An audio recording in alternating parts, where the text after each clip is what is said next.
Meet Uncle Sam. He has a lot of bills to pay.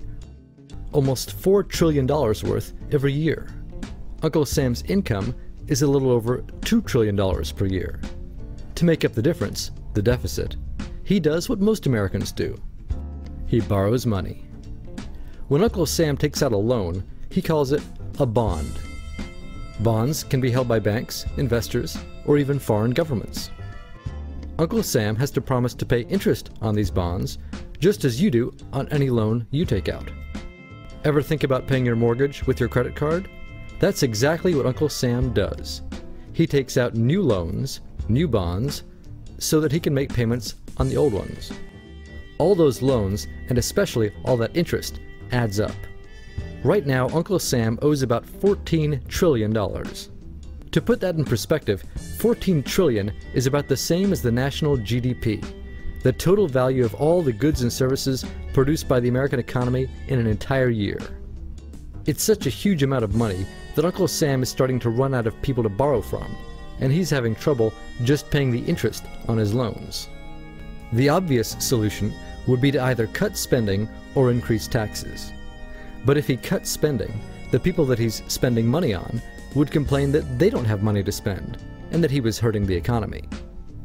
If he tried to raise taxes enough to close this gap, not only would people definitely have less money to spend, he'd probably have riots on his hands. So Uncle Sam chooses the easy way to make money. Just make it. He calls up the Federal Reserve, which is our central bank, and, like magic, dollars are created and deposited in banks all around America. The problem is that the more of something there is, the less it's worth. Same goes for the US dollar. The more dollars there are, the less each one will buy. That's why commodities like gasoline, food, and gold become more expensive when Uncle Sam does his money-making magic. The commodities aren't really worth more.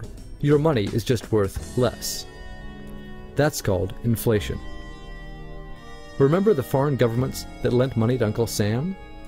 When they lent money to the American government, something interesting happened. It made the US look richer, and their countries look poorer. When a country looks poor compared to America, $1 of our money buys a lot of their money, so they can pay their workers only a few pennies a day. With such low labor costs, they can sell their products in America for lower prices than any American manufacturer can. The easiest way for American companies to compete is to move their factories overseas and pay their workers a few pennies a day too.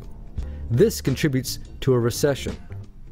Americans lose their jobs, stop paying taxes, and start collecting government benefits like Medicaid and unemployment. This means that Uncle Sam has even less income and even more expenses.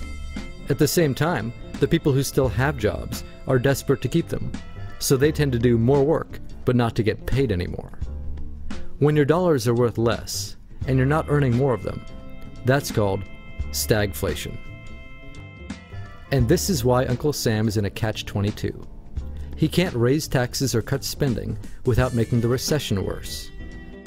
And he can't have the Federal Reserve create more money without making inflation worse. For now, he can keep borrowing money, but since he can't even pay the interest on the loans he already has, it just makes his inevitable bankruptcy even worse.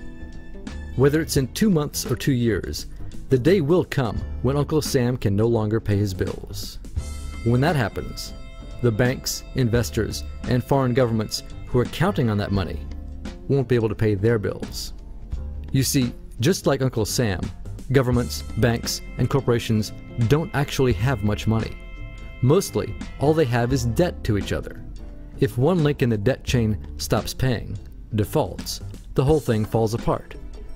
If investors can't pay their bills, corporations won't be able to pay their employees.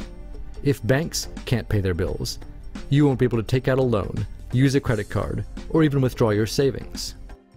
If foreign governments can't pay their bills, their own banks and corporations will have the same problems. That's called a global economic collapse. It's never happened before, so nobody really knows how bad it will be, how long it will last, or even how we'll eventually get out of it. The house of cards has already been built. There's no painless way to dismantle it now.